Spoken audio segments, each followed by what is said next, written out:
کہ یہ زلزلہ ہمارے ہاں کیوں آتے ہیں ادھر کافروں میں کیوں نہیں آتے؟ تو اتنی بے حیائی جتنی برائی ادھر ہوتی ہے نا قطرے سے، اللہ کہتا ہے تمہارے یہ پاور شاور تمہاری جو دکھاتے ہو نا تم اسلحہ اور سیٹلائٹ، اگلی تم پتہ کیا ہو؟ اللہ کہتا ہے ایک پھونک کی مارو، اور اللہ کہتا ہے وہ میری بھی نہیں، میرے ایک فرشتے کی پھونک کی۔ یہ ایک منٹ کے زلزلے میں ہزاروں لوگ مینٹ میں دبا کے اللہ تعالیٰ نے مار کے دکھا کر دی۔ ولا خطر علی قلبی بشر، تم اپنے خیال میں جتنا بھی جنت کو سوچ لو کہ اتنی حسین ہے کہ تمہارے دلوں پہ اس کا خیال بھی نہیں گزرا، وہ نعمت ہے۔ ڈیوٹی پہ تو بہت ٹائم سے اللہ کے گھر میں میرے عزیز دوستوں پر جیسے جمعے کی اپنے حالت کر رکھی ہے نا، یہ کوئی ایمان والوں کی جمعے نہیں ہے۔ آخری ٹائم آئے سے تو خطبہ بھی نہیں سنا اور 2 رکعتیں پڑھی ایسے بھاگے جیسے کوئی فوج پیچھے۔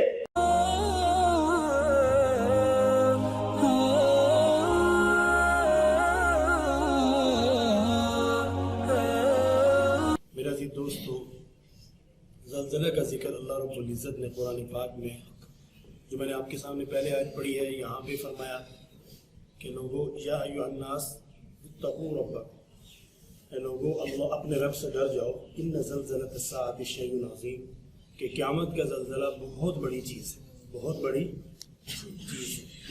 یوم تر، وہ ایسی خوفناک گھڑی ہے، یوم ترونھا تذہل کل مرضعۃ عما ارضعت، اللہ فرما رہا ہے کہ اس دن تو دیکھے گا کہ ہر دودھ پلانے والی جو ماں اپنے بچے کو دودھ پلا رہی ہوگی اس کو پھینک کے بھاگ جائے گی، اور ہر حاملہ قیامت کے خوف سے، یعنی اس زلزلے کے خوف سے، زلزلہ بڑی خوفناک چیز ہے بھائی، تو اس زلزلے کے خوف سے حاملہ کا حمل گر جائے گا، کتنے مہینے کا حمل، خوف سے حمل گر جائے گا۔ اب آپ خود دیکھ لیں کہ ترکی کا جو زلزلہ آیا ہے، یقین کریں دیکھ کے خوف آتا ہے، دیکھ کے، اور جن پر آیا ہے ان کی کیا حالت ہوگی کہ کتنی منزل بلند و بالا عمارتیں، اور یوں ایک دم کوئی نکلنے کا موقع ہی نہیں ملا۔ اب ہم خود اندازہ لگائیں نا کہ یہاں بھی زمین ہلنے لگ جائے، ہم یہاں بیٹھیں گے اسی ٹائم باہر نکلیں گے، تو ان کو تو باہر نکلنے کا موقع ہی نہیں ملا۔ کتنی آبادی فلیٹوں میں مختلف ایسی بلند و بالا بلڈنگوں میں رہتی ہے۔ تو اللہ رب العزت قرآن پاک میں جو فرماتے ہیں نا میرے عزیز دوستوں، یہ ذالک الکتاب ہے لا ریب فیہ، اس میں کوئی شک، اللہ فرماتے ہیں یہ وہ کتاب ہے اس میں شک نہیں ہے، ہر خبر ہی سچی ہے۔ اور ہم سمجھتے ہیں کہ بھائی دنیا بڑی آگے نکل گئی، قرآن کی بھی باتیں کوئی، یہ تو پرانے دور کی باتیں ہیں، اللہ ان کو دکھاتا ہے، اور اللہ کہتا ہے تم میں اتنی پاور نہیں ہے انسانوں میں کہ تم میرا عذاب برداشت کر لو۔ 1 منٹ کے زلزلے نے ہزاروں لوگ، 1 منٹ میں ہزاروں لوگ دب گئے، ہزاروں لوگ دبے نہیں، تو 1 منٹ میں ایسی بلڈنگیں گری ہیں جس کو یعنی کہنے کہ یقین نہیں آتا آدمی کو، یار یہ حقیقت میں گر رہی ہے کیسے، یعنی کہ بالکل موقع ہی نہ ملا۔ ہماری تو بلڈنگیں بھی اتنی مضبوط نہیں ہے، پائیدار نہیں ہے، ہمارا تو ملک ویسے ہی آپ کو پتا ہے نا جی، ہمارے تو گھر ہی آپ دیکھ لیں، ہمارے چکر لگا کے اندرون شہروں میں یہ وہ کیا حالات ہے، خستہ بلڈنگیں جن کو ویسے ہی وہ ایکسپائر ہو چکی ہیں، ان میں ہماری آبادی رہ رہی ہے۔ تو میں بیچ میں ایک بات عرض کرتا چلوں کہ اچھا یہ کیوں یہاں کیوں آیا، شام میں کیوں آیا، ترکی میں کیوں آیا، امریکہ میں کیوں نہیں آیا؟ ایک بات کر رہا ہوں نا، یورپ میں کیوں نہیں آیا جہاں اتنی برائی اور بے حیائی ہے؟ سوال اٹھتا ہے نا یار، مسلمانوں میں اب بالا کوٹ میں آیا، مسلمانوں کی آبادی تھی ساری، آپ کو پتا نا 2008 کا زلزلہ تھا نا، یہ مشہور کہ 2005 کا زلزلہ تھا، تاریخ 8 تھی، 8 اکتوبر تھی، تاریخ 8 تھی، زلزلہ 2005 کا تھا۔ تو آپ کو پتا اس زمانے میں ہزاروں لوگ، تو یہ ساری مسلم آبادی تھی، یہ ایسا کہاں کیوں ہوتا ہے؟ سوال ہے نا۔ ہم تو کہتے ہیں یار کافر اللہ کے نزدیک برے ہیں، دوستی ہے، جہنم کا ان سے وعدہ ہے، اس کی وجہ ہے اللہ رب العزت نے ہم سے جنت کا وعدہ کیا ہے، ان سے نہیں۔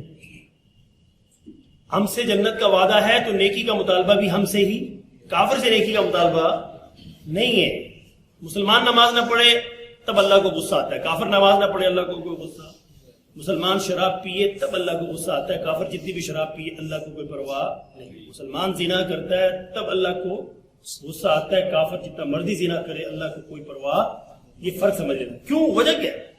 ان سے اللہ کا جنت کا وعدہ نہیں ہے۔ اللہ ان کے بارے میں قرآن میں کہہ رہا ہے، مرنے کے بعد اللہ کہہ رہا ہے کہ تھوڑا سا کھا لو، کرو وتمتعوا قلیلا، تھوڑا سا کھا لو، تھوڑے سے مزے اڑا لو، اللہ خود انہیں چھوٹ دے رہا ہے۔ قرآن کہہ رہا ہے فمہل للکافرین امہلہم رویدا، اللہ اپنے محبوب سے فرما رہے ہیں ان کافروں کو مہلت دے دو، ان کافروں کو مہلت، یہاں ان کو نفع اٹھانے دو، کیونکہ وما لہ فی الآخرۃ من نصیب، آخرت میں ان کے نصیب میں کچھ بھی، آخرت میں ان کے نصیب میں کچھ بھی نہیں ہے، جنت کی کوئی نعمت نہیں ہے، پانی کے گھونٹ کو ترسیں گے یہاں سے جانے کے، اور مومن کیا ہوں گے؟ میٹھے پانی کی نہروں میں، دودھ کی نہروں میں، شراب کی خالص، قرآن کہتے ہیں فیہا نہر من ماء غیر آسن لبن لم یتغیر طعمہ خمر لذۃ للشاربین عسل مصفی، اللہ فرما رہے ہیں مومن میٹھے پانی کی نہروں میں، دودھ کی نہروں میں، شراب کی نہروں میں، خالص شہد کی نہروں میں شہد چل رہا ہوگا. مومنوں کی عیش کیا ہوگی؟ مما یشتہون، مرغوب پرندوں کا گوشت کھا رہے ہوں گے، جو چاہے کہ وہ ملے گا سونے چاندی کے تختوں میں. مومن اتنے مزے کریں گے خالدین فیہا، ہمیشہ کے لیے. تو کافروں کے لیے قرآن میں کہتا ہے کہ بھی اللہ قرآن میں فرماتا ہے ان کے لیے ابلتا ہوا پانی جس کو ہاتھ نہ لگے ہیں.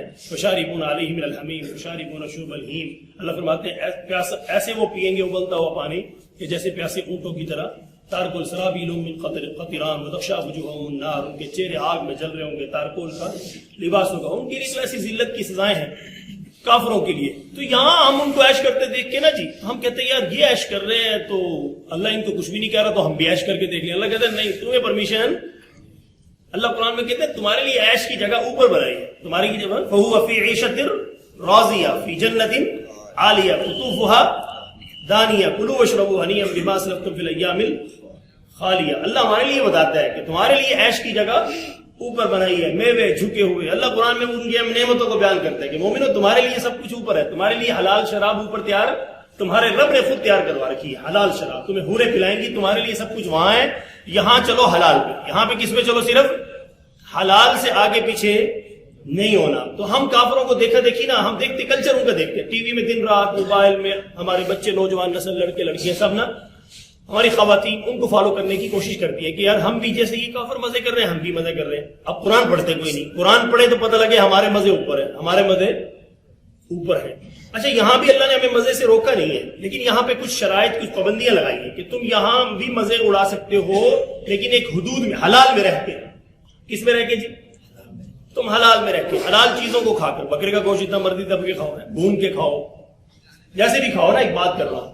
اور دودھ حلال جانور کا جتنا مرضی پیو، پھلوں کا جوس پیو، لیکن شراب کی اجازت نہیں دی. شادی کی اجازت دے دی، 1 کرو 2 کرو 3 کرو 4 کرو قرآن میں ہے، لیکن زنا کی ولا تقربوا الزنا، زنا کی اجازت کافر جتنا مرضی کرے. اللہ کہتے ہیں تم ان کو کرنے دو جو کچھ کرتے ہیں، ٹھیک ہے نا جی، تمہیں یہاں ان والے کام کرنے کی اجازت نہیں. کافروں کا الگ دین، تمہارا الگ دین. فرمایا نا لکم دینکم، اپنے محبوب سے کہلوایا. کافروں کو کہہ دو تمہارے لیے تمہارا دین، ہمارے لیے ہمارا دین. ہم اپنے دین پہ چلیں، ہم اپنے دین پہ، ہمارا دین جس چیز کی اجازت نہیں دیتا ہم وہ کام کبھی بھی نہیں کریں گے. ہماری اکثریت، یاد رکھنا میرے عزیز دوستو، اکثریت اس وقت کافروں کے پیچھے عیاشی کے چکر میں. کس کے چکر میں ہے؟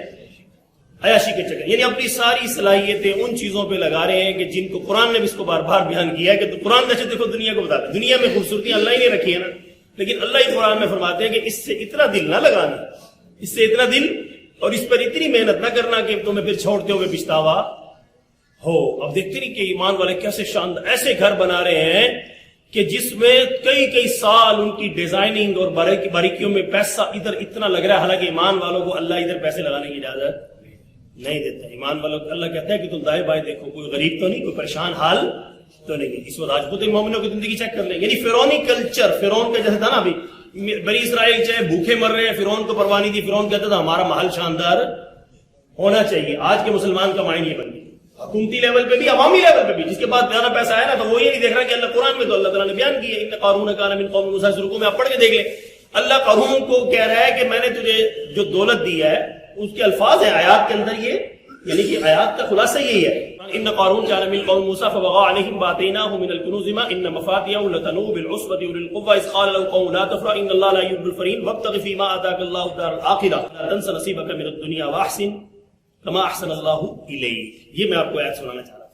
اللہ فرماتے ہیں یہاں میں ایمان والوں کو جو دولت دیتا ہوں وہ اس لیے اس کو پھر کہتا ہوں واحسن كما احسن الله اليك، تو لوگوں کے ساتھ اس دولت سے بھلا کر جیسے رب نے تیرے ساتھ بھلا کیا.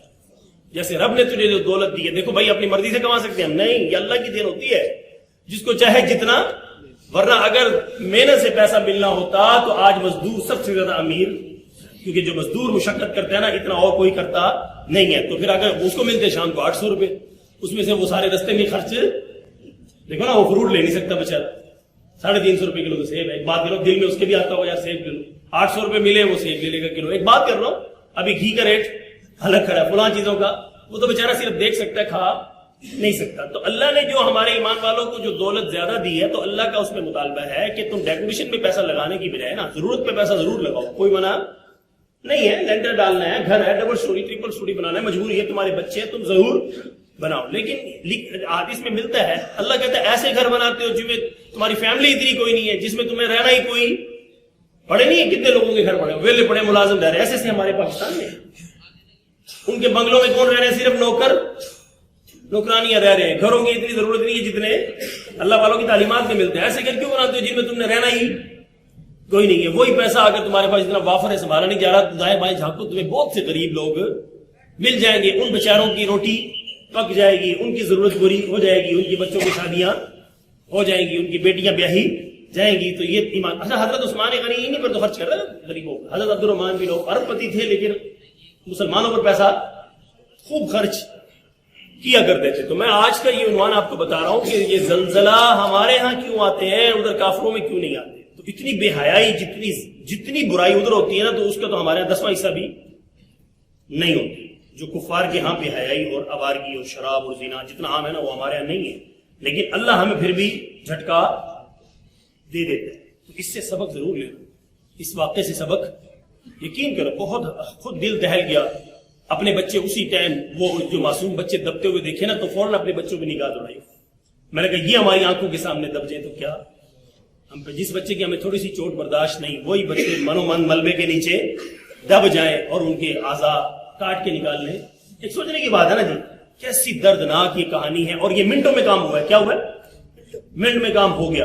تو اس سے میرے عزیز دوستو, انسان قرآن, پھر اللہ تعالیٰ قرآن میں بیان کرتا ہے انسان بڑا ہی ظالم اور بڑا ہی جاہل ہے. انہ کان ظلوما جہولا. اللہ کہتے ہیں بڑا ہی ظالم ہے, بڑا سخت دل ہے. اللہ قرآن میں کہتا ہے انسان بڑا سخت اور پتھر دل ہے, کہ وقتی طور پر تھوڑا سا اثر لے گا, پھر اس کو پرواہ نہیں ہے. لیکن پھر جب اپنے آپ پر آتی ہے تو پھر انسان چیخیں, قرآن کہتا ہے پھر یہ چیخو پکار کرتا ہے. تو میرے عزیز دوستو, ہمیں سنبھلنا چاہیے. میں آپ کو دیکھو اتنا مایوس نہیں کرتا, مومنوں کو مایوس نہیں ہونا چاہیے. میں امید دلاتا ہوں ہمیشہ کہ ایمان والوں, تمہارے لیے رب نے سب کچھ اوپر بنا رکھا ہے. تھوڑی سی لائف ہے, اللہ کی چاہت کے مطابق گزار لیں. رب نے تمہارے لیے اتنا شاندار انتظام کر رکھا ہے. اس لیے میرے نبی پاک صلی اللہ علیہ وسلم نے حدیث میں بیان کر دیا, مالا عین رات, تم میں سے کسی آنکھ نے دیکھا ہی نہیں کیا کچھ تمہارے رب نے بنایا. ولا اذن سمیعت, کسی کان نے سنا ہی کوئی نہیں, کسی کان نے سنا ہی کوئی نہیں جو ہمارے نبی معراج کی رات دیکھ کے ہیں تمہارے لیے جو رب نے تیار کر رکھا ہے. دیکھو نا, ایک گھر آپ نے دیکھا نا, اور کوئی کہے کہ جی آپ کے لیے فلاں گھر تیار ہو رہا ہے. آپ کے ارمان تو ہوں گے, میرے لیے کون سا گھر تیار ہو رہا ہے, آپ نے دیکھا نہیں ہے. تو اللہ قرآن میں بیان کرتے ہیں اس کو جگہ جگہ. اور پھر میرے نبی نے تو جب معراج کی رات ہو کر آئے تو بتا ہی دیا, حادی وہ ختم کر دیا, وہ بتا دیا کہ جو رب نے بنایا ہے تم میں سے کسی آنکھ نے دیکھا ہی نہیں, کسی کان نے ولا اذن سمیعت دیکھا سنا ہی کوئی نہیں. آخری بات کر دی, ولا خطر علی قلب بشر, تم اپنے خیال میں جتنا بھی جنت کو سوچ لو کہ اتنی حسین ہے کہ تمہارے دلوں پہ اس کا خیال بھی نہیں گزرا. وہ نعمتیں, اتنی شاندار نعمتیں تمہارے رب نے بنائی ہے. لائف تھوڑی سی ہے, تم کہتے نہیں جی ہم نے تو الٹے کام کرنے ہی کرنے, کہ ہم اس کے بغیر مولوی صاحب, تم کیسی باتیں کرتے ہو, ہماری زندگی میں انٹرفیئر نہ کیا کرو آپ. ٹھیک ہے نا جی, یہ ملاؤں کی باتیں ہیں, ہمیں اچھا ہمیں نا ہمارا مزہ خراب ہو جاتا ہے. حالانکہ ہم آپ کا مزہ کب خراب کرتے ہیں. میں تو آپ کو کہتا ہوں مزہ کیا کرو, اپنی بیگموں کو لے کے فروری کا موسم آ رہا ہے, جاؤ پارکوں میں سیریں کراؤ. میں کب آپ کو, میں تو ترغیب دیتا ہوں, یہ جو میں نہیں دی میں نے آپ کو. میں تو بلکہ کہا کرتا ہوں, دیندار لوگوں کو اسپیشلی کہتا ہوں, اپنی بیویوں کو اتنا وہ نا آپ کو کرو کہ وہ کہیں یا کدھر ڈال گئی گئی میں, سمجھ رہے ہیں, اس کو آپ اچھا موسم کو آپ اس کو پردے کے اندر اس کو سیر, میاں بیوی کے درمیان الفت اور محبت ہونا چاہیے. اب دیکھو میں آپ کو حقیقت, اسلام مزے کرنے سے نہیں روکتا بھائی, لیکن جائز حدود میں. سمجھ رہے جی, کس میں؟ جائز حدود میں رہ کے آپ انسان مسلمان, آپ یقین کریں اس میں زندگی سے لطف اٹھا سکتے ہیں. 5 وقت کی آپ نماز پڑھیں, اس پہ کمپرومائز. آپ شاپنگ کریں جا کے, آپ کو کس نے منع کیا؟ سوچنے کی بات ہے نا. آپ شاپنگ کریں, کسی نے منع نہیں کیا. آپ سیر کریں, کسی نے منع نہیں کیا. لیکن وہاں پہ راستے میں نماز چھوڑنے کی اجازت نہیں ہے. نماز آپ کو وہیں پڑھنی, جہاں اذان ہے آپ کو وہاں پہ سر جھکانا. مسلمان کی یہی تو شان ہے, مسلمان یہی دکھاتا ہے. ہواؤں میں ہو, جہاز میں ہو, تو وہاں بھی اذان کہہ کے نماز. دیکھو یہ دنیا, یہ اوپر جا کے پتہ لگے, یہاں ہمیں پتہ سمجھ میں, جو ممی ڈیڈی طبقہ ہے نا, جو ممی ڈیڈی طبقہ, تو وہ اسلام کو پسند. یا ایک بات ذہن میں رکھ لینا, حضرت محمد صلی اللہ علیہ وسلم کی لائف, اہل بیت کی لائف اور صحابہ کرام کی لائف, وہ پوری دینی لائف تھی. اس میں ماڈرنزم کا کوئی چکر, اس میں کوئی ایک بھی جھلک آپ کو نظر, جن کے ساتھ خدا نے وعدہ کیا کہ جنت کا دنیا میں ان کو سرٹیفکیٹ دیا ہے, تو وہ دیندار لوگ تھے. کیا تھے؟ دیندار لوگ تھے. اور خدا نے ان کی مددیں ایسی کی ہیں, بڑی بڑی سپر پاوریں ان کی قدموں میں. لیکن یہاں کا جو آج ماڈرن طبقہ ہے نا, یہ ممی ڈیڈی چکر کے اندر غلامی کی زندگی جینے پر, انگریز کے یوں سمجھ لو کتے نلانے کے لیے راضی ہے, راج کرنے کے لیے راضی, دنیا پہ راج کرنے کے لیے راضی نہیں ہے. میں آپ کو حقیقت میں بات بتا رہا ہوں. صحابہ نے دنیا پر راج کیا نہیں کیا میرے عزیز دوستوں. میرے نبی مکہ میں تبلیغ کر رہے تھے اور ظلم صحابہ پر کافر مکے کے ڈھا رہے تھے. نبی پاک ان کو تسلی دیتے کہتے تھے بس تھوڑا سا صبر کر لو, انشاءاللہ اچھے دن آنے والے ہیں. میرے نبی ان کو یہ تسلی دیتے تھے کہ انشاءاللہ میں وہ دن دیکھ رہا ہوں کہ تم کس طرح کی بیٹیاں تمہارے بستر بچھائیں گی. مکے کے کافر ہنستے تھے کہ جی ان کو دیکھو روٹی کھانے کو نہیں مل رہی, ہم دن رات کوڑے برسا رہے ہیں, اور ان کے نبی ان کو تسلیاں دے رہے ہیں کہ کس طرح کی بیٹیاں پتہ کیسی تھی اس زمانے میں.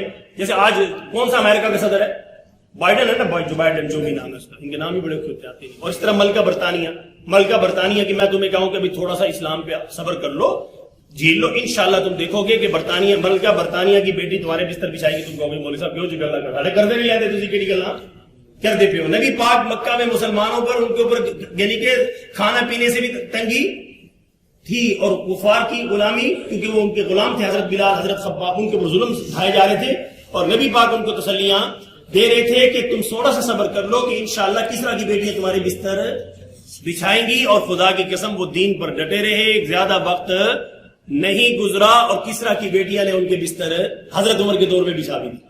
حضرت عمر کے دور میں ٹائم کتنا لگا تھا, ٹائم پتہ ہے کتنا لگا تھا. آپ صلی اللہ علیہ وسلم کے 13 سال مکہ کے, 10 سال مدینہ منورہ کے, 2.5 سال ابو بکر صدیق کے سال اور 12 سال حضرت عمر کے سال. آپ جمع کر لو کہ 35 سال کے اندر کس طرح کی بیٹیاں صحابہ کے گھروں میں غلام لوڈیاں باندیاں, سمجھ میں آ رہی ہیں, باندیاں بن گئی تھی. کتنے سالوں میں؟ 35 سال کے اندر. اگر وہ ریاست مدینہ سے شروع کرے تو وہ تو تھوڑے سے اور کم سال بن جائیں گے, کیونکہ آپ کو پتا ہے کہ آپ صلی اللہ علیہ وسلم ہجرت کر کے جب مدینہ منورہ تشریف لائے تو مکہ کی زندگی تھی نا, اس کے بعد اگلی زندگی مدینہ منورہ کی شروع ہوئی, اور اس کے اندر جب آخری سالوں میں ایک پوری ریاست بن گئی, اس میں تو نبی پاک صلی اللہ علیہ وسلم اس کے بعد تو اللہ کے پاس چلے گئے. وہ تو بنتے 2 سال ریاست مدینہ کے قیام کو وہ شامل کریں تو وہ 12 اور 2 اور یہ 14, ایون دیکھ لو کہ 15 سال میں آپریشن کو یہ پوری ہوگی. کیا ہوا کہ کس طرح کی بیٹیاں صحابہ کے گھروں میں بستر بھی بچھا رہی تھی, جھاڑویں بھی لگا رہی تھی. تو ہم آج اتنے سالوں سے, صدیوں سے غلامی پر زندگی بسر کر رہے ہیں, لیکن تھوڑا سا ایک لائف کا حصہ ہے, اس کو دین کے مطابق لانے کے لیے تیار نہیں ہے. اور بھائی دین پر چلیں گے نا, تھوڑی سی لائف ہے. آج مسلمان دین پر آ جائے نا, خدا کی قسم خدا تمہارے دین بدل دے, خدا تمہارے دین ہمیں تو نظر آ رہا ہے. اب دیکھو آپ کو اگر نہیں سمجھ میں آتی وہ پھر نصیب, وہ پھر کیا بات ہے. یہ بات اگر آج سمجھ نہیں آ رہی, ہم تو یہ 15 سال سے اس ممبر پر یہ بات سیکھ رہا ہوں کہ بھئی دین پر آ جاؤ گے, خدا تمہارے دین اچھے کر دے گا. پھر قرضے لے کے نہیں جیو گے, انشاءاللہ عزت سے جیو گے. صرف 2.5%. دیکھو میں آپ کو ایک مزے بتاؤں, حضرت عمر بن خطاب رضی اللہ تعالیٰ عنہ نے کیا لیا تھا, صرف 2.5% زکات. نبی پاک نے بھی 2.5% کیا لی تھی, لاکھ میں سے 2.5 ہزار لیا تھا. حضرت ابو بکر نے بھی لاکھ میں سے, حضرت عمر نے بھی لاکھ میں سے. کوئی ٹیکس یاد رکھنا, مسلمانوں پر کوئی ٹیکس نہیں تھا, 1 روپے کا بھی ایکسٹرا ٹیکس نہیں تھا. آپ اتنا ٹیکس دے رہے ہو, بس زندگی گناہوں والی جینی ہے, جس میں فلمیں بھی دیکھنی ہے, ناچ بھی دیکھنا ہے, جھوٹ بھی بولنا ہے, سود کا بھی کام کرنا ہے, جوا بھی کھیلنا ہے, سارے الٹے کام ہم کرنے کے لیے ایگری ہے, پر غلامی, تکلیف, مشقتیں سب جھیلنے کے لیے تیار ہے. میرے عزیز دوستو, نیکی کے بعد قلبی سکون ملتا ہے, گناہ کے بعد بے چینی اٹھتی ہے, وقتی لذت ہوتی ہے اور بے چینی ہی بے چینی ہوتی ہے. تو میں آپ کو بتا رہا تھا کہ انہوں نے صرف 2.5% لیا اور دنیا کو خوشحال, جہاں جہاں اسلامی سلطنت تھی نا, اور آپ کو مزے کی بات بتاؤں, اس میں مسلمان تو خوشحال تھے ہی تھے, کافر بھی خوشحال ہو گئے. کافر بھی, یہ حقیقت میں نہیں, مسلمان ظالم نہیں ہوتا, یاد رکھنا. مسلمان تو کسی کو نجائز انگلی بھی نہیں لگاتا, ایک تھپڑ بھی نجائز مسلمان کسی کو مارنے کی اسلام میں اجازت نہیں ہے. تو اس لیے کہہ رہا ہوں کہ تھوڑی سی لائف ہے, اگر دین پر ہم مسلمان آ جائیں, اللہ ہمارے دین اچھے کر دے گا. ایک میں چھوٹی سی, اتنا ہم ٹیکس دے رہے ہیں ہمیں پتہ ہی نہیں. وہ پہلے شاپنگ کے لیے جاتے تھے نا, تو وہ کچھ چیز لینے گئے تھے, مثلا 3 سوٹ لیے تو تینوں کے الگ الگ بیگ بھی دے دیا کرتے تھے, ایکسٹرا 1-2 بیگ اٹھا کے دے دیا کرتے تھے, شاپنگ بیگ جو ہے. تو اب کنڈیشن یہ ہوئی, وہ خالی سوٹ ہاتھ میں پکڑا دیتے ہیں. یہ پچھلے ہفتے جانا ہوا, خالی سوٹ ہاتھ میں پکڑا دیے, 2 سوٹ میں کہہ رہی انہوں کو شاپ پڑتے پاؤ بھائی, وہ کہتے رہی اس کے لیے آپ کو ایکسٹرا پیسے دینے, آپ کو ایکسٹرا بیگ لینا پڑے گا 30 روپے کا. 30 روپے کا بیگ میں نے وہ ایکسٹرا پیسے دے کے لیا نا, تو اس کا جو بل نکلا نا, مجھے حیران کیا کہ ہم ٹیکس کتنا دے رہے ہیں. وہ 30 روپے کا الگ جو بیگ لیا, شاپنگ بیگ 30 روپے کا, وہ شاپ پر سمجھ لے, تو اس کے اوپر لکھا ہوا تھا کہ جی اس پر اس 30 روپے پہ 6 روپے ٹیکس ہے اور 24 روپے کا. یعنی آپ اتنی پرسنٹیج کے حساب سے ٹیکس دے رہے ہیں کہ 30 روپے پہ 6 روپے گورنمنٹ کو دے رہے ہیں. یہ ساری قوم کا جو ٹیکس جمع کر لو, پوری پاکستان کی 22-23 کروڑ آبادی کا ٹیکس کافر پہ, کافر کے پاس جا رہا ہے, کافر اس پہ عیش کر رہا ہے, اور ہم اپنے دین واپس. آپ دیکھو نا, ہم اتنا ٹیکس دے کے بھی خوشحال, آٹا مہنگا, ہر چیز مہنگی, غریب کا آنے والا ہر دن پریشان کن ہے، لیکن نکلنے کا راستہ میں نے آپ کو پچھلے جمعے کی بات کی تھی، اصلاح۔ اس زلزلے سے بھی سبق لے لینا چاہیے کہ اللہ کی ناراضگی ہے، اللہ، اور یہ تو میرے نبی کی صرف دعا بچائی کھڑی ہے، ورنہ خدا کی قسم اپا اتنے ٹھاڑے نہیں ہے۔ اور یہ امریکیوں کو بھی میں کہتا ہوں، برطانیہ والوں کو بھی کہتا ہوں، ساری دنیا کے تم انسان نا رل جاؤ، اکٹھے ہو جاؤ نا، تم 8 ارب بھی اکٹھے ہو جاؤ، خدا کی قسم تیرے رب کی پاور اتنی ہے۔ اللہ قرآن میں کہہ رہا ہے فَإِذَا نُفِخَ فِي الصُّورِ، اللہ کہتا ہے تم سارے کے سارے نا اس وقت بھی، اللہ اگر آج قیامت، قرآن کہتے ہیں وہ فَإِذَا نُفِخَ فِي الصُّورِ نَفْخَةٌ وَاحِدَةٌ، اللہ کہتا ہے انسانوں تم کیسے چوڑے ہو کے پھر رہے ہو، تمہیں میں نے قطرے سے انسان بنایا، تمہیں ایک منی کا قطرہ سے، اس سے اوپر تمہاری تو اوقات۔ ایماندار سے امریکہ کا صدر کس چیز سے بنا ہے؟ کس سے بنا ہے بھائی؟ منی کے قطرے سے۔ پاکستان کا صدر کس سے بنا ہے؟ چیف آف آرمی اسٹاف کس سے بنا ہے؟ ایک منی کے قطرے سے۔ اللہ کہتا ہے تمہارے یہ پاور شاور تمہاری جو دکھاتے ہو نا تم، اسلحہ اور سیٹلائٹ اور فلاں، اللہ کہتا ہے تم ایک منی کے قطرے سے بنے ہو، اور اللہ کہتا ہے اگلی تم پتہ کیا ہو؟ اللہ کہتا ہے ایک پھونک کی مار ہو، اور اللہ کہتا ہے وہ میری بھی نہیں، میرے ایک فرشتے کی پھونک کی۔ یہ 1 منٹ کے زلزلے میں ہزاروں لوگ منٹ میں دبا کے اللہ تعالیٰ نے مار کے دکھا دیا، ہمیں سبق دے دیا۔ اللہ قرآن میں کہہ رہے ہیں فَإِذَا نُفِخَ فِي الصُّورِ نَفْخَةٌ وَاحِدَةٌ، اللہ کہتا ہے یہ دھرتی کے جتنے بھی انسان ہیں 8 ارب آ جائیں، قیامت کے قریب آبادی کتنی بڑھ، آپ کو پتا ہے آبادی بڑھی جا رہی ہے، اس وقت 100 ارب بھی ہوئے نا، 10 کھرب بھی انسان دنیا میں ہوئے نا، خدا کی قسم قرآن رب کا سچا ہے۔ اللہ کہہ رہا ہے فَإِذَا نُفِخَ فِي الصُّورِ نَفْخَةٌ وَاحِدَةٌ، میرا ایک فرشتہ اسرافیل جو ہے وہ سور میں ایک پھونک لگائے گا، اللہ کہتا ہے تم سارے اربوں انسانوں کو ایک پھونک میں مار دوں گا۔ جو رب تم ایک پھونک میں مار رہے اور تم چوڑے ہو رہے، نہیں جی ہم سود کھا کے اللہ سے بھی لڑ لیں گے، اللہ کے نبی سے بھی لڑ لیں گے، ہم عیاشی کر اوپر جب جاؤ، اوپر کیا جانا ہے؟ پہلے تم نے مٹی کے نیچے جانا ہے، جب مٹی کے نیچے رکھے جاؤ گے، اوپر جب سلیپیں رکھی جائیں گی، میرے نبی نے فرمایا ایک کافر سامنے سے گھوڑے پہ آ رہا ہو اور مسلمان گھوڑے پہ آ رہا ہو، راستہ نہ ہو تو اللہ کے نبی نے ہمیں آرڈر کیا ہے، مومن تیری شان نہیں ہے کہ تو گھوڑا نیچے اتارے، کافر گھوڑا نیچے اتارے گا، کافر گھوڑا پگڈنڈی سے نیچے اتارے گا، مومن کافر کے لیے اتنا بھی میرے نبی محمد رسول اللہ نے ہمارا جھکنا پسند۔ تم کس نبی کی باتیں کرتے ہو جس نبی نے ہماری اتنی عزت بلند کر کے کی، اور دنیا میں تمہیں عزت کی بلندی چوٹیوں پر چھوڑ کر گئے تھے، اور کہتے رہتے میری امت دین کو تھامے رکھنا۔ میرے نبی نے جو مسجد بنائے تھے نا، پتھر ڈھورے تھے، صحابہ کے دعائیں دینے لگے، میرے نبی نے پکا گھر کیوں نہیں بنایا؟ ساری زندگی کچا گھر اور باہر سونے کی آفر آگی کیوں نہیں بنایا؟ سوال کر دیا میرے نبی، بتا دیا ہمارے لیے سب کچھ۔ میرے نبی دعا دے رہے ہیں، جھولی میں پتھر ہے، اور صحابہ اور نبی اس کو فرشتے آفر لے کے آگے، یا رسول اللہ آپ کہیں تو خود باہر سونے کا بنا دے۔ ہمارے نبی نے کہا نہیں ہمیں اوپر چاہیے، یہاں کچھ بھی نہیں چاہیے۔ تو میرے نبی صحابہ کو دعا دے رہے پتھر جھولی میں اٹھاتے ہوئے، کیونکہ مسجد بن رہی تھی، پتھر ڈھو رہے تھے، کیا لگا اللہم ان عیش عیش الاخرہ فاغفر الانصار والمہاجرہ، اے اللہ اصل عیش تو آخرت کی عیش ہے، تو میرے انصار اور مہاجرین کی مغفرت فرما۔ تو صحابہ نے جواب دیا نحن الذین بایعوا محمدا علی الجہاد ما بقینا ابدا، یا رسول اللہ آپ نے ہمیں اتنی شاندار دعا دی تو ہم بھی آپ صلی اللہ علیہ وسلم سے یہ بیعت کرتے ہیں، نحن الذین بایعوا محمدا علی الجہاد ما بقینا ابدا، اے اللہ کے رسول ہم آپ سے بیعت کر رہے ہیں جب تک زندہ رہیں گے جہاد پر قائم رہیں گے۔ اور خدا کی قسم عزت سے جیے صحابہ، آج عزت سے دنیا سے گئے۔ ہماری مسجدوں میں ابو بکر، عمر، عثمان، علی، ہر صحابی کا نام ہے، عشرہ مبشرہ کے نام چل رہے ہیں، 14 صدیوں بعد بھی نام چمک رہے ہیں۔ جو کافر کی زندگی جیے گا 4 دن میں نام و نشان مٹ جائے۔ تھوڑی سی لائف ہے اسلام کے مطابق گزارنے، آج بات ضرور لمبی ہوگی لیکن یہ آج میرا ایک سبق لے لینا، خدا کی قسم اسلامی زندگی کا جو مزہ ہے نا، وہ ماڈرن لائف کا مزہ، وہ شراب والی لائف کا، آوارگی والی لائف کا، 2 نمبری والی زنا والی لائف کا وہ مزہ نہیں ہے۔ اللہ ایمان والوں کو دینی زندگی کا مزہ یہاں بھی دیتا ہے، اور قیامت تک قبر میں بھی، قبر جنت کا باغ ہوگا، قبر میں بھی حوروں کی جھرمٹ میں رہے گا انشاءاللہ، قبر میں بھی۔ اور قیامت کے دن جب اٹھایا جائے گا، قرآن کہتا ہے وسیق الذین اتقوا ربهم الى الجنۃ زمرا، اللہ فرشتے بھیجے گا، میرا ایمان والا، یہ میرا اسلام کو پسند کرنے والا میرا بندہ ہے، اس کو باروں بار دوزخ کے عذاب سے بچا کر، قیامت کی تکلیفوں سے بچا کر باروں بار جنت میں لے آؤ، حتی اذا جاؤا، جب دو جنت کے گیٹوں پر آؤ گے، فتحت ابوابها، تمہارا رب خوش ہو کے تمہارے لیے جنت کے گیٹ کھلوائے گا، وقال فضلتها، اندر تمہیں دروغہ جنت سلوٹ کرے گا، سلام علیکم طبتم فادخلوها خالدین، تمہیں جنت کا دروغہ سلام بھی کرے گا، سلوٹ بھی مارے گا، کہے گا ہمیشہ کے لیے جنت میں داخل ہو جاؤ۔ اور آگے سے اللہ کہے گا تم کہو گے پھر جب جنت میں داخل ہوتے ہوئے الحمدللہ الذی صدقنا وعدہ، تمام تعریفیں اس اللہ کے لیے جس نے وعدہ سچا کر دیا۔ آگے اللہ کہے گا فنعم اجر العاملین، میں نیک عمل کرنے والوں کو ایسے ہی اجر دیا گیا۔ آگے جاؤ گے تو مزے، آگے تو مزے ہی سٹارٹ ہے نا، علاسر سونے چاندی کے تخت، ہمیں نوکری، کتنے پاک عرب کے اندر بڑی بڑی پوسٹوں پہ بیٹھنے والے کبھی کی قبروں میں ہم نے خود جنازے پڑھے ہیں، زندگی بہت تھوڑی ہے، تو آپ حضرات سب حضرات آج نیت کر لیں۔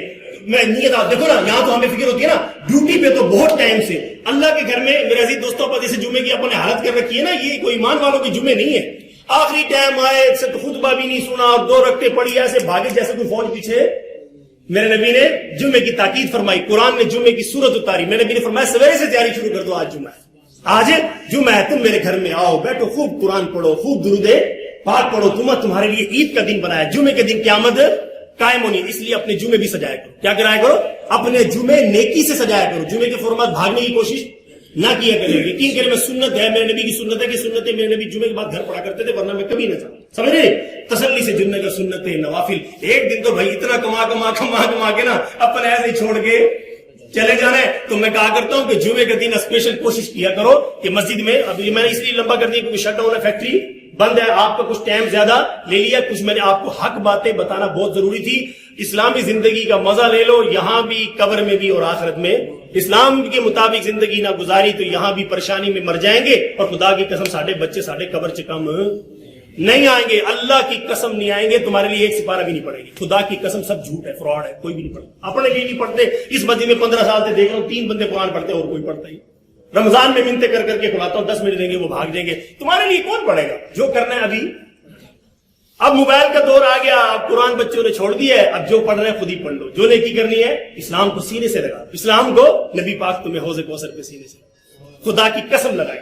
تم نے اسلام سے بیزاری کی, لے وہ جی مولوی, میں تو ماڈرن مولوی ہوں, اللہ کی قسم میں تو تمہیں کہتا ہوں, میں تو کہتا ہوں جاؤ اپنی بیگموں کو سیر کراؤ, مری لے کے جاؤ, پھرا کرو, ہے جی. میں تو تمہیں واحد مولویوں کو, بہت مولوی تمہیں ترغیب دیتے ہیں, یقین کرو. میں تو کہتا ہوں بچوں پر کوئی جبر نہیں کرتا, کوئی سختی نہیں کرتا. میں نے خود جا کے ان کو کہا کہ بچے ہوتے ہیں, میں نے کہا پتا ہے ان کے اندر فطری چیز ہوتی ہے, کوئی فلموں کو شوق ہوتا ہے. میں نے ان کو ارطغرل غازی ڈرامہ سارا موبائل میں بھر کے, میں کہا جی لاؤ بچوں اس کو دیکھ لو. بچے شوق سے, اس میں اسلامی سبق بھی ہوتا ہے. ورنہ آج کل کی نسل کیا ہوتی ہے, آتی ہے وہ کہتے ہیں جی ابا میرا مولوی جی ہم کچھ دیکھا نہیں ہے جی. تو یقین کرو میں تو بڑا معتدل مزاج کا آدمی ہوں, لیکن حق اور باطل کا فرق بہت جانتا ہوں, حق اور باطل کا فرق بہت جانتا ہوں. یقین کر, بس میں بات ختم اس پر کر رہا ہوں. آج جو میرے بھائیوں نے میری ایک بات سنی ہے, آپ چاہے میری بات سے اختلاف ضرور کر لینا, لیکن میں اللہ سے یہ کہوں گا کہ اللہ ان کو دنیا میں حق ضرور دکھا دے. کیونکہ اگر یہ یعنی میڈیا یہ پروپیگنڈا, یار ان کے پروپیگنڈے میں تم وہ ٹی وی کو سچ سمجھ لو, قرآن کو تم کھولو ہی نہ, تو تمہیں حق اور باطل کا پتہ کیسے لگے گا؟ روزانہ آگے جو فراڈ یہ بیٹھے ایک دوسرے کو, آپ ایمانداری سے بتانا, پی ٹی آئی کے دور میں چاچا شہباز پکڑا گیا, فلانا پکڑا گیا, فلانا پکڑا گیا, اب جناب چاچا شہباز کا دور آ گیا جی, شیخ رشید پکڑا گیا. یہ ساری ڈرامہ بازی نورا کشتی چل رہی ہے اور آپ خوش ہو رہے ہو. خدا کی قسم آپ کے ساتھ یہ سب کیا ہو رہا ہے؟ فراڈ ہو رہا ہے. ہمیں تو ان کا فراڈ پتہ ہے. تم جس مرضی کو بھی, چاچے مامے تائے کو جس کو بھی لے آؤ, تمہارے دن نہیں بدلیں گے جب تک اس ملک میں اسلامی نظام آئے گا. میں نے پچھلے جمعے کہا تھا سارے کے سارے خوشحال ہو جاؤ گے, نہ ہونا میری گردن اتار دینا. میرے نبی کا فرمان سچا ہے غلط, میرے نبی نے جو بشارتیں مکہ میں دی تھی, اللہ کی قسم روز روشن کی طرح میرے نبی نے ساری پوری. صحابہ نے, وہ زمانے نے اپنی آنکھوں سے دیکھ لیا, صحابہ کی چیخیں نکلی جب وہ بشارتیں میرے نبی نے دی تھی پوری نا, تو صحابہ کی زبان سے روتے ہوئے نکلا صدق اللہ و صدق رسولہ, جو رب نے کہا تھا وہ بھی سچ ہوا, جو نبی نے کہا تھا وہ بھی سچ. 12-13 سال میں سارا کچھ سچ دیکھ لیا. کسرا کی بیٹیوں کو جھاڑو لگاتے دیکھ لیا. مسلمانوں نے 700 سال دنیا پہ راج کر کے دیکھ لیا. ذلت تب آئی ہے جب ماڈرنزم, جب شراب آئی, جب لڑکی آئی نا, ہمارا زوال وہاں سے شراب اور لڑکی سے اور زنا اور سود سے شروع ہوا ہے. ہمارے زوال کے اسباب یہ ہیں اور عزت کے اسباب کچھ اور ہے. تو اب حضرات سے ہاتھ جوڑ کے اپیل کروں گا, آج کے بعد ایک نیت کرو, جذباتی تقریر نہیں ہے لیکن ایک حق کو میں نے آپ کے سامنے کھولنا تھا. آج کے بعد نیت کرو. میں آپ کو کب کہہ رہا ہوں کہ بھیا ساری دنیا چھوڑ دو, آپ کاروبار بھی کرو, ڈیوٹی بھی کرو, نوکری بھی کرو, سب کچھ بھی کرو, لیکن اسلام کو پسند کرو. اسلام کو, مسلمان ہو تو اسلام کو پسند کرے. اگر مسلمان نہیں ہو تو پھر اسلام کو پسند کرنے کی ضرورت. مسلمان ہو تو نبی کا ہر حکم پسند کرو, نبی جو کہتے ہیں وہ کرتے چلے جاؤ. انشاءاللہ پھر جنت میں ہمیشہ گنا. اللہ کی قسم نہ کوئی نماز, نہ کوئی مولوی تمہیں نظر آئے گا. سارے ہم مولوی بھی کلین شیو ہوں گے, ٹھیک ہے نا جی, سارے تم سارے کے سارے کلین شیو ہوں گے. نہ تمہاری عورتوں کے برقعے ہوں گے, ٹھاٹ کے ساتھ بیٹھو گے. اور قرآن میں اللہ کہہ رہا ہے جب نیچے جھانک کے دیکھو گے کافر سڑ رہے ہوں گے. جن ماڈرن لڑکیوں لڑکیوں کو ہمارے نوجوان دیکھتے ہیں نا, جو ہماری یونیورسٹی میں جاتا ہوں نا, یونیورسٹیوں کو وزٹ کے لیے جاتا ہوں, خدا کی قسم ایسے لباس دیکھ کر شرم کیا آتی ہے. کتنی کسی ہوئی پینٹیں, تو یار خدا کی قسم ملتان کی ایک یونیورسٹی کا میں نے وزٹ کیا, اتنی کسی ہوئی پینٹ وہ لڑکی پہن کے آئی, تو خدا کی قسم اٹھا کے کہہ رہا ہوں کہ امریکہ کی شاید, وہ تو وہ الگ بات ہے, وہ ننگی الگ ہو جاتے ہیں, لیکن اتنی کسی ہوئی پینٹ تو وہ بھی شاید ان کے ہاں بھی باعث شرم چیز ہے. ان کے ہاں بھی خاندانی لوگ ہیں ایسا لباس کافر ہو کے بھی نہیں پہنتے. آج ہمارے بچے بچیاں اتنے آزاد ہو گئے, تم ان کو کیوں قبر کے سانپوں بچھو کے حوالے کرتے ہو؟ ان کو گھروں میں اسلام سکھاؤ. ہماری بیٹیاں آج پردے میں ہوں گی, کل سونے چاندی کے تخت پہ ہوں گی. کل کس پہ ہوں گی؟ آج پردے میں برقعے میں رکھ لو اور کل سونے چاندی کے تختوں پہ میرے نبی محمد صلی اللہ علیہ وسلم خود تمہیں بٹھا دیں گے اور پھر سدا بیٹھو گے کبھی اتارے. پھر انشاءاللہ آج تمہیں شاید میری بات بری لگے, اللہ تمہیں وہ دن, میں تمہیں دعا دیتا ہوں اللہ تمہیں وہ دن دکھائے, تم جنت الفردوس میں پھر اپنی جنت سے اٹھ کے میرے پاس آؤ گے. مولوی تو سچی گل کی تو کوڑ نہیں مارا سی. اسلام واقعی سچ تھا, کفر باقی باطل تھا, اور کفر کے پیچھے چلنے والے بھی باطل تھے. داڑھی پگڑی بات کر رہا ہوں, داڑھی پگڑی کے اوپر تمہیں کیا, اگر داڑھی پگڑی اچھی نہیں لگتی نا تو محمد رسول اللہ صلی اللہ علیہ وسلم کی داڑھی. اور میں آپ کو بتا دوں بخاری شریف کی ایک روایت ہے, قبر کے 3 سوال ہیں دوسری حدیثوں میں, بخاری شریف میں ایک ہی سوال ہے, میرے نبی کا دیدار کروایا اور میرے نبی نے ہمیشہ داڑھی اور پگڑی رکھی تھی. قبر میں محمد رسول اللہ کا دیدار کروایا جائے گا, جس نے پہچان لیا وہ پاس, جو پہچان نہیں سکا وہ فیل ہے. تو قبر میں سب کے ساتھ ایک ہی حال ہونا ہے. تو اس لیے داڑھی اور پگڑی کو کبھی برا, وہ جیسا بھی ہے نا, اس لیے کہنا کہ اس نے میرے نبی کا امامہ رکھا ہوا ہے اور میرے نبی کی سنت رکھی ہوئی ہے, کیونکہ قبر میں دیدار جب آئے گا نا, چہرہ میرے نبی کا یوں ہی آئے گا, داڑھی اور پگڑی کے ساتھ آئے گا. اگر تمہیں داڑھی پگڑی اچھی نہیں لگتی نا تو پھر یاد رکھنا, پھر ٹرمپ والی شکل بنا کے نا حقیقت حل کر دیتا ہوں نا جی, فرشتے مندہ پا کے جو لتر شروع ہوں گے نا تو پھر مولوی بھی نہیں بچا سکے گا. مولوی کیسے بچائے گا تمہاری قبر کا؟ اللہ تعالیٰ سے بھائی دعا ہے, سب دعا مانگو, اے اللہ ہمیں اسلام پر عمل کرنے کی توفیق عطا فرما, اسلام کو سینے سے محبت